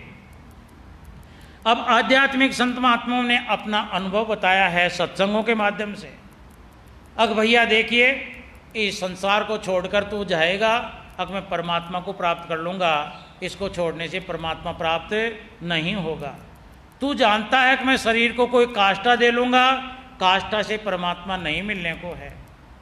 तू चाहता है अब मैं अन्न त्याग दूँ, जल त्याग दूँ, और भी धूप में तपस्या कर लूँ, हिमालय की कंदराओं के अंदर जाकर जो है मैं कोई आराधना कर लूँ। स्वामी जी महाराज ने काटा है। अब ये तो बेटा तेरा मन नाच नचा रहा है, ये तो तेरे मन के उदंगड़ हैं। क्योंकि उनका कहना था अब चाहे तू हिमालय के ऊपर चला जा, चाहे जो कर ले, जप कर ले, तीर्थ कर ले, मूर्त पूजा कर ले, कुछ भी कर ले, जो तेरी आंखों से तेरे को दिखता है वहां भगने से, उन चीजों को ग्रहण करने से ये आत्मा मुक्त नहीं होगी। अर्थात दोनों आंखों के नीचे की जितना भी जो है तेरा फैलावड़ा है, उन चीजों को प्राप्त करना, छोड़ना, सुनना नहीं सुनना, देखना नहीं देखना, ये मुक्ति का उपाय नहीं है। इसलिए क्या कहा है स्वामी जी महाराज ने, अब उस मुक्ति के लिए तेरे को देखी हुई चीज संसार को भूलना पड़ेगा, सुनी हुई चीजों को तेरे को ठुकराना पड़ेगा, तेरा का स्वाद जो भी लिए उनको सबको भूलना पड़ेगा। तो क्या बताया उनका मजहब क्या है, अकेली मारी ऊपर से चढ़कर देख, यानी लोक के अलावा परलोक में जाने के लिए इस दोनों आंखों के नीचे के संसार को आप लोग भूलिए, और दोनों आंखों से ऊपर वाली रचना के ऊपर आप लोग चढ़ना सीखिए। जिस प्रकार हम मकान के पेंदे के अंदर बैठे हैं, यहाँ सारी बात का सुख है, लेकिन हवा की कमी है, जीव गुठन होता है। इसके लिए हम लोग जो है ऊपर ऊपर होते हैं। तो यहाँ तो कितने भी ऊपर क्यों न हो जाएं, यहाँ हवा कमी लगती है। हवा भरपूर मात्रा में कब लगेगी, जब हम इसके जो है छत पर जाएंगे। यानी पूर्ण हवा कब मिलेगी, जब छत पर जाएंगे। इसी प्रकार स्वामी जी महाराज ने साफ कहा है, अगर 9 द्वारों का जब तक हम लोग ख्याल करते रहेंगे, तब तक देखिए इस आत्मा को पूर्ण विराम नहीं मिलेगा, पूर्ण शांति नहीं मिलेगी। इसके लिए क्या करना पड़ेगा, अब इस जो है इस मकान के पैंदे को छोड़कर, मकान का पैंदा दोनों आंखों के नीचे का ये पैंदा है, इस पैंदे के ऊपर ये सीढ़ियां हैं, यानी दोनों आंखों के बीच के अंदर सीढ़ियां लगी हुई हैं छत पर जाने के लिए। जिस प्रकार हमारे मकान के अंदर सीढ़ियां लगी हुई होती हैं, वो इसलिए हैं अब इंसान मकान के पैंदे से सीढ़ियों के माध्यम से छत पर चढ़ जाए, और छत पर चढ़कर खुली हवा का आनंद ले, दूर दराज जो है सीनेरी का आनंद ले हुए। तो इसी प्रकार स्वामी जी महाराज ने बताया था। अब देखिए दोनों आंखों के बीच में ये सीढ़ी है, जीना है जीना। इस जीने पर हमको चढ़कर पूर्ण हवा का लाभ लेना है, पूर्ण आनंद की आहुति प्राप्त करनी है।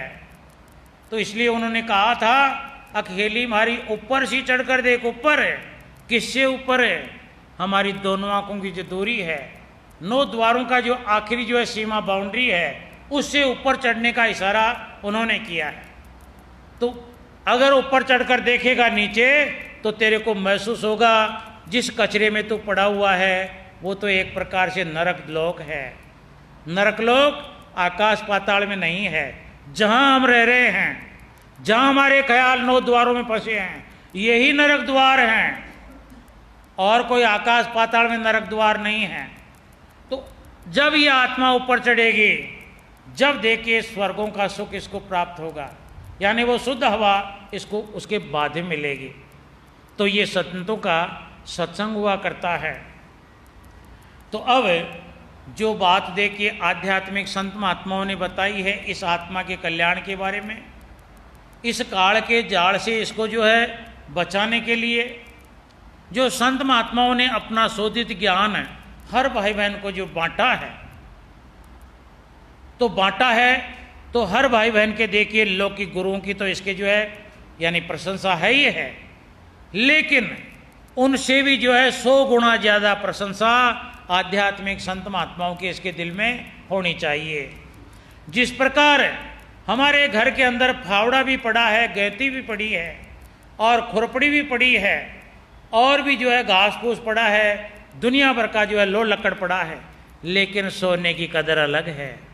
उसको हम लोग अंदर जो है आलमारी में रखते हैं, उसकी चौकसी करते हैं, उसके ऊपर देखिए जी जान देते हैं।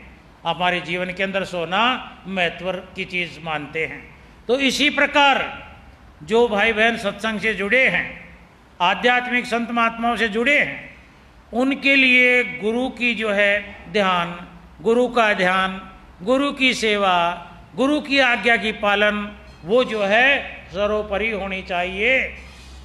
गुरु की सेवा करते करते, गुरु का हुक्म की पालना करते करते, लौकिक कितना भी हमारे जो है अर्घी पड़ जाए या कितना भी लाभ हमारे को मिलना शुरू हो जाए, हम लोग देखिए पहले गुरु की आज्ञा का पालन करेंगे, पहले गुरु की आज्ञा का पालन करेंगे, चाहे कितना भी नुकसान हो जाए, कितना नफा हो जाए। कोई मिलने वाला भी है, कोई सगाई करने वाला भी है, और देखिए गुरु की आज्ञा का पालन है कि बेटे सुबह शाम तो भजन ध्यान सुमिरन करना, और उस टाइम पर तो ध्यान में बैठ गया और घर वाले बोलते हैं दादी भाग्या हो सगाई कर बड़ा का। तो इसका मतलब है अगर तूने जो है डट कर भक्ति की तो तेरे जीवन के अंदर प्राथमिकता जो है सोने की तरह गुरु की लगन है। और अगर देखिए जरा सी लौकिक सगाई पताई की बात के लिए तो उसको छोड़ दी, कचायो आगो बोलो, तो इसका मतलब है अब भी तेरे कोट कोट कर देके सोने से ज़्यादा इस जो है घास फूस की चिंता लग रही है तेरे को। ये घास फूस ही तो है, ये दुनिया क्या है, ये घास फूस ही तो है, और क्या है यहाँ पर। तो कहने का मतलब है इतनी लगन लगाओ, यानी गुरु का ध्यान करना, गुरु की आज्ञा का पालन करना, और गुरु की आज्ञा का जो है आदेश की पालना करना, ये गुरु की सेवा है। भजन ध्यान सुमिरन में बैठना ये गुरु की सेवा है। तो इसलिए इस गुरु पूर्णिमा के इस पावन पर्व पर देखिए स्वामी जी महाराज ने भी अपनी जो है छंदबंद पहले भाग में एक जो है सतगुरु भक्ति के माध्यम से एक शब्द बनाया था स्वामी जी महाराज ने। देखिए गुरु के विषय में आज इस गुरु पूर्णिमा के पावन पर्व पर देखिए क्या स्वामी जी महाराज ने शब्द बनाया था, सुनिए। गुरु की करे हरे दम पूजा, गुरु की करे हरे दम पूजा, गुरु समान कोई देव न दूजा, गुरु समान कोई देव न दूजा, गुरु की करे हरे दम पूजा। देखिए कहीं भी संत महापुरुषों ने ये नहीं कहा है अब तू देहधारी गुरु के सामने ही चला जा। देहधारी तेरे जीवन के अंदर है, यानी सर्वोपरि उनको महत्व तो दे, दर्जा तो दे, लेकिन ज़्यादातर तेरे को जो है कोई शारीरिक सेवा के अंदर पार्ट अदा करने की आवश्यकता नहीं है। उनके हुक्म की पालना करना उनकी सेवा है, जो तू घर बैठे भी कर सकता है। उनके बताए प्रयोजों का पालन करना, ये भी गुरु महाराज की सेवा है। ये नहीं है अब तू भाग भाग कर जो है देरों के अंदर जा जा करे दोब खोदने की सेवा कोई महत्व दे रखा है, वहाँ जो है परावटे बढ़ाने को ही सेवा मान रहा है, अब इससे मेरी मुक्ति हो जाएगी। नहीं नहीं नहीं, ये काम तो बेल रहा है कि यार है, अरे तेरे घर वालों के लिए रोज बेल रहा है ना पापड़े, वहीं कोई जो है अलग अलग है क्या उनमें स्वाद है? ये तो तेरे अरमान ठंडे करने के लिए संतों ने ये मार्ग छोड़ रखा, भाई इसकी अकड़ाई तो निकले। ये पहले जो है मर्यादित था मैं तो 3 आदमियों की रोटी करूं, अब इसको जो है इसका दायरा बढ़ाया संतों ने, अब तो घुमाया है, यानी इसको घुमाया है। पहले हम लोग देखते हैं दुनिया के अंदर है अब महाराज गायन वाची नींद आवा आची, नींद लेता था, अब इसको बताया तू घास को दे, अब घास को दे जा, इसको यहाँ मत रहने दे। तो पहले जो है तूने टाइम बना रखा था कि मैं तुम्हारा 3 आदमी छे, हम तो 3 आदमी हैं। अब देख इनका दायर इनकी दिशा बदली है संतों ने, अब इसको लंगर में लगा दिया कि इसको बेलिया जा और सेकिया जा। इससे तेरी जो है वो बात दूर होनी चाहिए। अब जो तू तेरे अपने बारे में सोचता था उन विचारों की जो है बढ़ोतरी होनी चाहिए, लेकिन ऐसा तू नहीं करता है। वहाँ तू 3-3 घंटे 3-3 दिन परांठा बना बना कर जो है बोरे के बोरे भराएगा, लेकिन घर में आकर सास ससुर को भी रोटी नहीं देता होगा। देखना, और देखना अगर देता है तो कोई बात नहीं, देनी चाहिए। उनका मतलब ये था अब तेरा कुछ खुल गई होगी, तेरी जो है ये स्प्रिंग जो पहले टाइट थी ये ढीली हो गई होगी, लेकिन हमने ढीली नहीं की, रह गया। अब मैं तो सेवा तो जो है डेरे में ही तो करती हूँ, घर क्यों करूँ? डेरे के अंदर देखिए वो संत महात्मा बताते हैं कि भैया यानी तू जो है बिल्कुल आनंद से रहे, जो भी आता है सबको जो है गले से लगाता चल, ज्योति से ज्योति जगाते चल और प्रेम की गंगा बहाते चल, ये सिखाते हैं संत महात्मा सत्संगों के अंदर है। और हम लोग करते हैं, प्यार की बौछारें करते हैं, अरे अरे हमारा सत्संग की, अरे तेरा ये कर दूँ वो कर दूँ, लेकिन थोड़ी देर के बाद में जब आप लोग घर को चालू होते हो शुरू होते हो तो देखिए घर में भी वही इंसान हैं, रास्ते में भी वही इंसान मिलेंगे, किसी को मुक्के मार रहा है, किसी को कूणी मार रहा है, आगे चल पीछे चल। अरे क्या हो गया? संत महात्मा जो सिखा रहे थे उनको वहीं छोड़ आया क्या? ऐसे ही टकुने बाढ़ के आ गया क्या? ऐसे ही घास फूस वहाँ तेरे को सिखा रखा है कि यहाँ कचरा नहीं डालना है। बिस्किट का पैकेट खा गया तो खाली डिब्बा भी जो है कचरे में डाल है, लेकिन तो मूली खाकर उसके पान भी जो है रोड पर गिर रहा है, केले चढ़ गया और छूतरे भी जो है डाल रहा है। तो वहाँ क्या है और यहाँ क्या है? अब तेरे को आप अभी तक सत्संग का ही ज्ञान नहीं है, अब कहाँ जा रहे हैं हम? तो लीक पीट रहा है, लीक है और डरता है। ऐसा नहीं है, ये डुप्लीकेट है।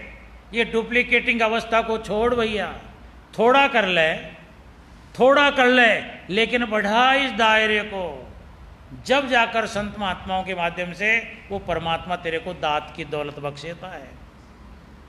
तो तू घर बैठे ही देखिए अपने आप को डर, मैं जहाँ भी जो भी काम करता हूँ यानी गुरु महाराज मेरे को देख रहे हैं, खराब बोलता हूँ उसको भी सुनते हैं, जो मैं नफरत मेरे दिल में भरी पड़ी है उसको वो देखते हैं। अगर इन तमाम ज्ञान का तू श्रवण घर बैठ कर ध्यान रखता है तो समझ ले तू जो है पूजा कर रहा है संत महात्माओं की, तेरे आध्यात्मिक गुरुओं की पूजा कर रहा है। और अगर ऐसा ध्यान नहीं है तो गुरु के ऊपर जो है टीका काट जा तो भी पूजा नहीं है, माला डाल जा गले में तो भी पूजा नहीं है, रुपए पैसे डाल जा उनकी जेब में तो भी जो है पूजा नहीं है। वो तो तू कचरा डाल कर आ गया उन पर। तो इसलिए उनके ऊपर श्रद्धा के सुमन अगर तू अर्पित करना चाहता है तो क्या बताया है, उनकी पूजा तू हर वक्त करना चाहता है तो उनके बताए मार्ग का जो है हरदम गुणगान कर, यानी गुनगुनाता रहे यार। कोई भी वाणी का पाठ ले ले, वाणियाँ अलग अलग हैं, उन वाणी को जो है संसार में बैठा बैठा गुनगुना, यानी जो संत महात्माओं की वाणियाँ उनको गुनगुना ले। तो ये अगर याद है तो ही आबाद है गुरु की जो है तो पूजा कर रहा है, अन्यथा जो है तेरी पूजा कबूल नहीं होगी। तो बताया देखिए गुरु चरण सेवनित करिए, तन मल गुरु आगे धरिए, गुरु चरण सेवनित करिए, तन मल गुरु आगे धरिए, गुरु दर्श करो आखंड से, गुरु दर्श करो आखंड से, गुरु बचन सुनो सरवल से, गुरु बचन सुनो सरवल से, गुरु के करे हरदम पूजो। देखिए ये आमूल चूल परिवर्तन हमारा कब होगा? जिस प्रकार आप लोगों ने देखा होगा, घर के अंदर बच्ची पैदा होती है, लड़की पैदा होती है। अब लड़की पैदा होती है तो वो पैदा हुई लड़की घर में नहीं रहती है, उसको दूसरे घर भेजा जाता है, उसको दुल्हन बनना पड़ता है, और दुल्हन बनकर दूल्हे के साथ में उसका जोड़ा बनाया जाता है। अब इसकी पूर्ति के लिए देखिए, किसी भी अजीब लड़की को जो है बिरते मोर्चे के अंदर जो है उसका दूल्हे का बेटा देखिए तेरा दूल्हा है, तो वो देखिए उसके जो है लाद देगी, घूंसा भी दे सकती है, उसको बटका भी खा सकती है कि तू बीमारी कहाँ से लग गई तू। तो ऐसा न करे वो लड़की, इसलिए उस लड़की के माता पिता उसको यानी डुप्लीकेट दूल्हा दुल्हन का खेल खिलाती हैं, जिसको हम गणगौर बोलते हैं। खोलिए गणगौर माता की वाड़ी, बोलो। यानी वो जो है पहले आर्टिफिशियल पति पत्नी का रोल समझती है। ईश्वर इसका आदमी है, इसका मर्द है, और गणगौर इसकी बेचारी औरत है। इस औरत को लुगड़ी ओढ़नी पड़ेगी, साड़ी ओढ़नी पड़ेगी, और ईश्वर रूपी यानी दूल्हा को फेंटा बालना पड़ेगा। देखना, उसके बाद में दुल्हन जो है छोटी होगी, दूल्हा इतना बड़ा होगा। देखना, यानी देखना, ये तमाम बातों को पहले यानी वो रिपीट कर लेती है, बच्ची रिपीट कर लेती है। तो उसके बाद में देखिए उस बच्ची की शादी कर दो, आराम से देखिए अपने ससुराल चली जाती है। अब ये बातें देखिए कोई बच्चे को नहीं सिखाता है, बच्चे भी तो हैं घर में। अब बच्चों को कोई गणगौरी सर पूछता नहीं सिखाता है, तो बच्चा जो है चारों तरफ से घेर घार कर लिया उसी घर में आकर बढ़ जाएगा। वो जो है जाएगा नहीं बच्ची की तरह, क्योंकि उसने कभी ईश्वर गणगौर जाने का, कभी छोटे बड़े का, पति पत्नी का जो है उसने कभी पार्ट अदा रोल किया ही नहीं। तो इसलिए जिस प्रकार बच्ची को पहले ईश्वर गणगौर पूज कर उसको जो है पहले से उसको अभ्यास कराया जाता है, इसी प्रकार क्या है, अब देहधारी गुरु जो हमको मिला है उसकी तरफ हमारा जो है प्यार प्रेम जो है अटूट होना चाहिए। प्यार प्रेम अटूट का मतलब है अपने तन मन धन जो हम इसके ठेकेदार बन रहे हैं उनको जो है समर्पित करना सीखो। ये तन भी मेरा नहीं है, धन भी मेरा नहीं है, और जो है वचन कोई भी मेरा नहीं है, जो कुछ ये सभी जो है परमात्मा तेरे ही तो हैं। तो परमात्मा के तो मानो, लेकिन अभ्यास के बतौर संत महात्माओं से आप लोग जुड़े हो, गुरु से जुड़े हो, उसके समझिए। अब गुरु महाराज मेरा कुछ भी नहीं है, जो कुछ है आपका है। देखिए आप लोगों को वो भक्ति हर वक्त घर भी याद कैसे रहेगी, इसलिए आप उनके सन्मुख बैठकर यानी ये कार्रवाई कीजिए, देहधारी गुरु के सामने अपने विचारों को पकाइए। बताया क्या है, गुरु चरण सेवनित करिए और तन मन गुरु आगे धरिए। यानी जो भी वो जो है मुखारबिंद से कोई भी आपको आदेश करते हैं उस आदेश पालन कीजिए और तन मन धन को उनके समर्पण कीजिए। अगर तन को कोई लोड पड़ता है तो अपने आप उसके धनी मत बनिए। अब महाराज मैं चुंगाई पचवाड़ो, अरे नहीं नहीं नहीं, तो कौन भैया, तो इसको रखना हर वक्त तू तेरे पास ही रखना, इसको कभी परेशान मत करना। तो सत्संग में बैठकर संत महात्माओं के पास में इसको आपको ठुकराना ही पड़ेगा।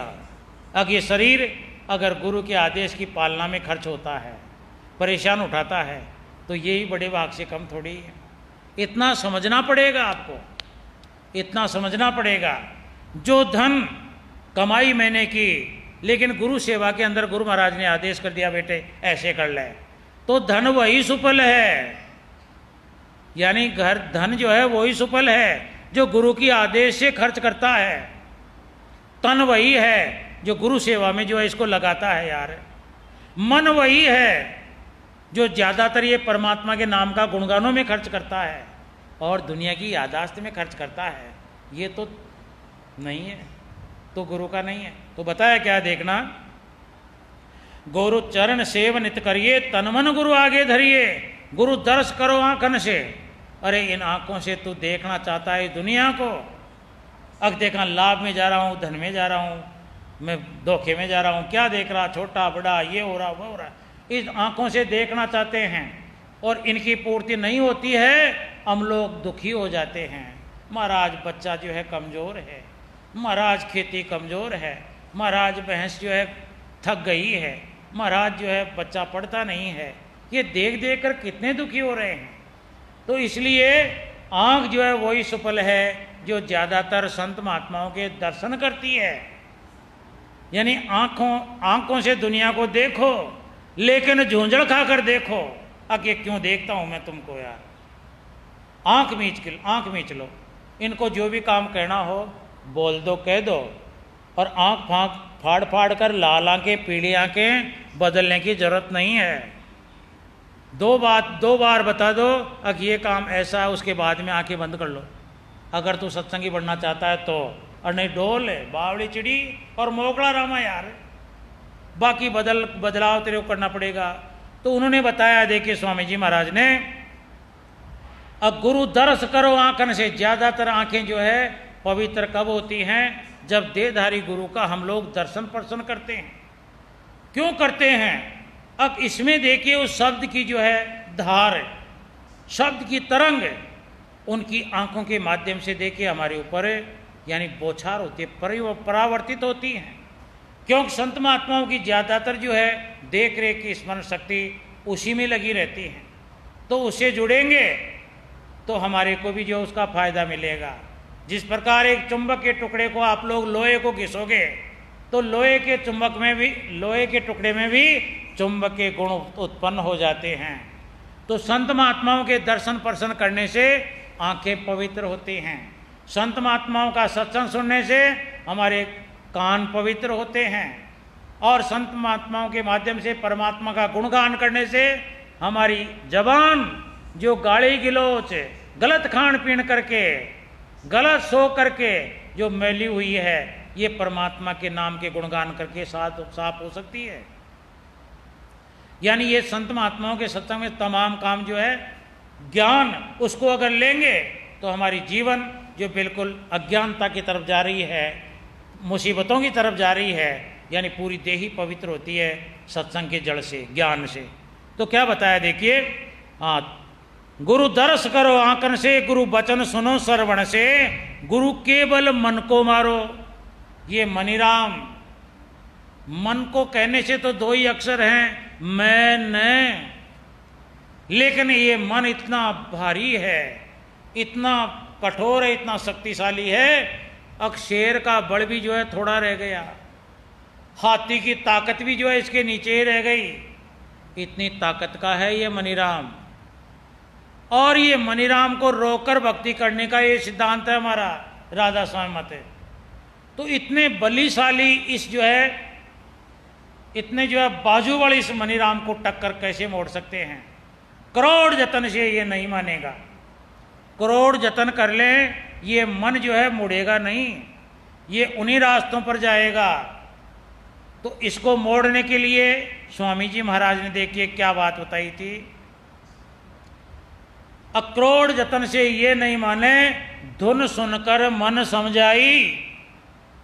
करोड़ जतन कर लोगे, इसको रुपए दे दो, पैसा दे दो, कपड़े लत्ते दे दो, धन दौलत दे दो, ये मनीराम जो है इकट्ठा रुकेगा नहीं।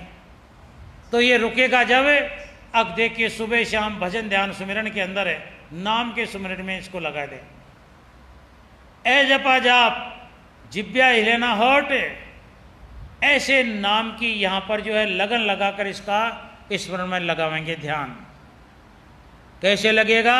अक इसको लालच देओ, जिस पर अगर कोई इंसान लालच देता अपने बच्चों को, अक में मेरे खेत के अंदर मैंने सोना गाड़ रखा, चांदी गाड़ रखी है, और इतना बताकर जो है वो इंसान आखिर के अंदर मर जाए, उनको असली पता न बताकर चला जाए, तो पीछे से देखिए वो बच्चे इसी लगन से पूरे खेत को खोद डालेंगे, अब कहीं तो रखा ही है। तो सोने चांदी के लालच से देखिए बच्चे जो है कितना कठोर काम करते हैं। इसीलिए यहाँ हमारे दोनों आंखों के बीच में जो संत महात्माओं ने उस परमात्मा का जो है दीदार बताया है, परमात्मा के इशारा किया है, उसकी व्याख्या की है, उसको भी इतना ही अनमोल खजाना समझिए। इतना अनमोलता का अगर दबाव नहीं डालेंगे तो हमारे से भक्ति नहीं होगी। कौन खोदे, कौन अपने मन को डांटे? तो इसको लोभ लाल देव अगियां वो खजाना है। स्वामी जी महाराज ने बताया था, अगर रत्नन के भरे भंडार, अरे तू किसके पीछे डोलता है यार? 100 रुपये, 1000 रुपये, लाख रुपये इसके लिए भागता है। यहाँ ये खजाना जो संतों ने बताया है, ये रत्नों का भंडार है, जहाँ हीरे मोती लाल जवाहरात पन्नों की खाने हैं, और तू कहाँ इन कौड़ियों को रोल रहा है यार? ये बात समझे, ये बात संत महात्मा समझाते हैं संतों के माध्यम से। जब ये समझेगा तब इन कौड़ियों को छोड़ेगा और इन अनमोल जो है रत्नों की खान की जब खुदाई करेगा। ऐसे करे, कैसे करेगा ये? तो बताया है, गुरु दर्श करो आंकन से, गुरु वचन सुनो सरवन से। जब संत महात्मा का सत्संग सुनने को मिलता है तो संत महात्माओं के सत्संग के वचन हमको ऐसे प्यारे लगेंगे। कैसे प्यारे लगेंगे? जैसे एक छोटा बच्चा जो बिल्कुल जो है अभी खड़ा नहीं हुआ है, वो तोतरे मुंह से बोलता है, माँ ये तारा तारा त्यादारा है। तारा तारा यानी काला काला मकोड़ा जाता है।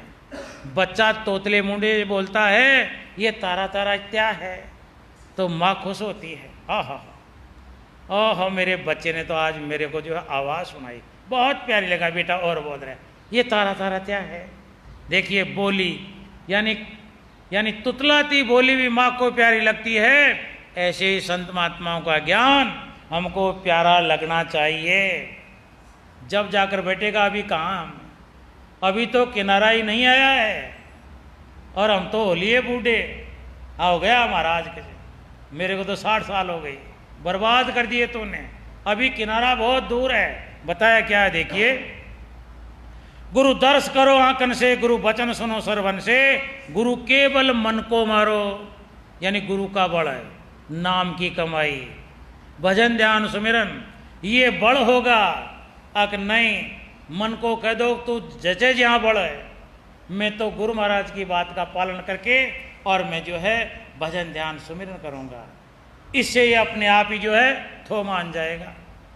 जिस प्रकार देखिए चींटियों को जो है कोई पाउडर डालकर उसकी बदबू से चींटियाँ दूर हो जाती हैं, तो ये मनीराम भी जो हमको जो है सैर कराता है दुनिया की, जब हम नाम लेंगे, नाम की महक हमारे अंदर हो जाएगी, तो ये मनीराम भाग दौड़ कर छोड़ कर ये हाथ जोड़ लेगा, थो मान जाएगा। जिस प्रकार हम का हर काम करके आदमी खुश होता है, लेकिन पुलिस वालों की वर्दी देख करे इसका तो दिल बैठ जाता है, चाहे कुछ भी जुर्म मत करो।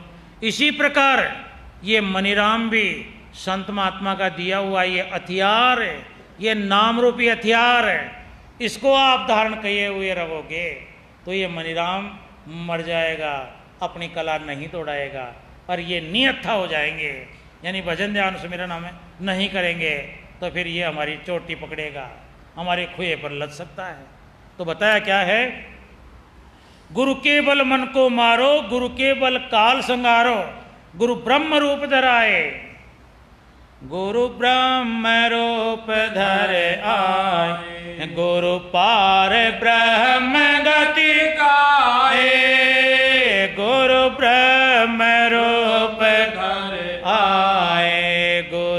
पार ब्रह्म गत गाए गुरु सतनाम पद खोला हाँ गुरु सतनाम पद खोला हाँ गुरु अलख गम को तोला गुरु अलख गम को तोला गुरु की करे हर दम पूजा गुरु समान कोई देवन दो जा गुरु समान कोई देवन दो जा गुरु की कर हर दम पूजा। तो उनके मुताबिक ये ब्रह्म पार ब्रह्म सतनाम अलख अगम राधा स्वामी इनके पचड़े में क्यों पड़ता है तुम तेरे को तो इनका ज्ञान जो दिया है उनको ही मान ले। अलख भी यही है अगम भी यही है राधा स्वामी भी यही है और ब्रह्म भी यही है और पार ब्रह्म भी जो है गुरु महाराज जी हैं। तो इस पचड़े में यार पड़ता ही क्यों है? अगर इस पचड़े में पड़ेगा तेरे बाप से भी भजन भक्ति नहीं बनेंगे तो उनको ही मान ले। क्यों? उन्होंने ही तो बताया है अब ब्रह्म भी होता है। हमने कभी देखा है क्या? भाई देखा है जब तो उसकी मांग कर मेरे तो ब्रह्म दिखाओ क्या होता है। कभी पार ब्रह्म को देखा है क्या? ये गुरु महाराज ने बताया है तो बताने वाले का ही जो है कट पकड़ ले तो यानी जो तेरे को मालूम पड़ा है ज्ञान करवाया है उनको ही समझ ले यही हैं। तो देखिए गुरु पार ब्रह्म रूप धराए गुरु पार ब्रह्म गति गाए गुरु सत्य नाम पद खोला गुरु अलग अगम को तोला यानी तोलने वाला वहाँ के रहिंदा वहाँ के बासी तो इनको ही समझ ले बस। और इनका तो ये धरी दे मानुष की गुरु ने ज्यों त्यों तेरा करे कल्याण ये 5 तत्व का चौड़ा तो तेरे को जो है दिखाने के वास्ते धरा है। बाकी वो तो शब्द जो है उनकी जान है संत महात्माओं की जान शब्द है और वो शब्द ही जो है बता रहा है वही जो है अपना अनुभव बता रहा है गुरु रूप बन कर।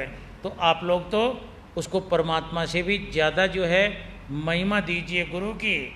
एक जगह बताया था और गुरु गोविंद दोनों खड़े गुरु और गोविंद गुरु होता है बताने वाला और गोविंद होता है भगवान। तो भगवान तो बहुत से आते जाते रहते हैं हमको ज्ञान ही नहीं है। कोई किसी भी रूप में हमारे घर में आ जाता होगा लेकिन उसका ज्ञान कराने वाला वो उससे बड़ा है। ज्ञान कराने वाला उसका भी बड़ा है। तो गुरु की पदवी भगवान से भी बड़ी है। तो इसको हर भाई बहन देखे इस पदवी का वजन समझे वेट समझे। अब हम देखिए उनसे कैसी बात करेंगे उनसे क्या चाहना करेंगे उनके किस प्रकार हुक्म की पालना करेंगे। उनकी हुक्म की पालना करने का मतलब है उस परमात्मा की हुक्म की पालना कर रहे हैं। वचन की पालना करना उस परमात्मा के वचनों की पालना करना है। ऐसा देखिए संत महात्माओं ने बताया है।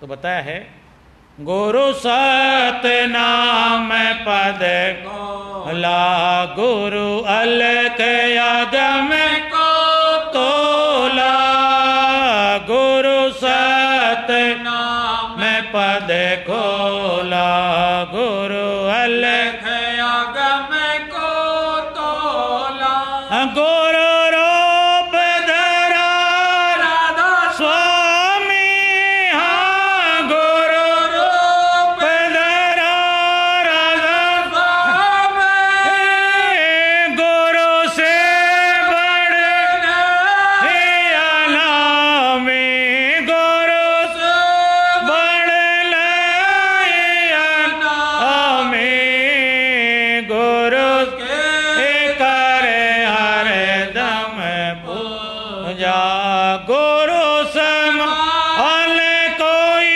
दे ले दो जा गुरु समान कोई दे ले दो जा गुरु के करे हर दम पूजा। लौकिक अंधकार लौकिक अज्ञानता के गुरु वो बड़े हैं और संसार की चीज़ें बड़ी नहीं हैं। जिन चीज़ों का हमको ज्ञान कराने वाला है वो गुरु बड़ा है। और लौकिक के बाद में हमारी आत्मा का कहाँ जो है इसका रहना है, कहाँ रहने वाली है, इसका ज्ञान करने वाला वो होता है आध्यात्मिक गुरु, जो आत्मा का आता पता यानी जानता हो, जो आत्मा का खोजी हो, आत्मा को जो है पहचानने वाला हो, वो होता है आध्यात्मिक संत महात्मा। तो इस दुनिया के मायन अंदर ऐसे संत महात्मा शरीर धारण करके इस आत्मा की सहायता के लिए निमित्त होते हैं। तो उनके ऊपर जितना हाव भाव उस परमात्मा से इंसान करता है, उससे ज़्यादा गुरु के साथ में करो। यानी ये कुंची है, जिस प्रकार बिना चाबी के जो है डोर दरवाज़ा नहीं खुलता है, इसी प्रकार जब तक हम परमात्मा को यानी संत महात्माओं को, गुरुजनों को जो है मेहरबान नहीं कर लेते, तब तक ये रूहानी रास्ता खुलना असंभव है। उनको प्रसन्न करके ही देखिए ये अनमोल खजाने की चाबी हम लोग उनसे प्राप्त कर सकते हैं। अचानक उनसे जो है यानी खोजने की कोशिश, कूदने की कोशिश करें, नहीं मिलेगा। तो पहले ज़्यादातर इंसान अपने विचारों को गुरु के साथ में जोड़े, गुरु के साथ में प्यार प्रेम करे और सदा देखिए अपने अंग तक उनको समझता रहे। राधा स्वामी। और आज के इस गुरु पूर्णिमा के पावन पर्व पर पूरे देखिए देशवासियों को, क्षेत्रवासियों को, इस राधा स्वामी संघ से जुड़े हुए तमाम सत्संगी भाई बहनों को बहुत बहुत शुभकामना। और ऐसी देखिए कामना करते हैं हर भाई बहन आने वाले दिनों में सुख शांति चैन आनंद को प्राप्त करे और उनका कुछ जो है ध्यान परमात्मा की तरफ लगे, ऐसी हमारी जो है कामना है जी। राधा स्वामी, राधा स्वामी, राधा स्वामी। मेरे प्यारे गुरुदाता रे मंगता द्वारे खड़ा मैं रहा, पुकार पुकार मेरे कर देखो जरा मोहे दीजो भक्ति दान, काल दुख बहुत दिया मेरे तड़प उठे माय दरस को तरस रहा बरसा घटाया रे प्रेम रंग दीजो श्रता भिंजे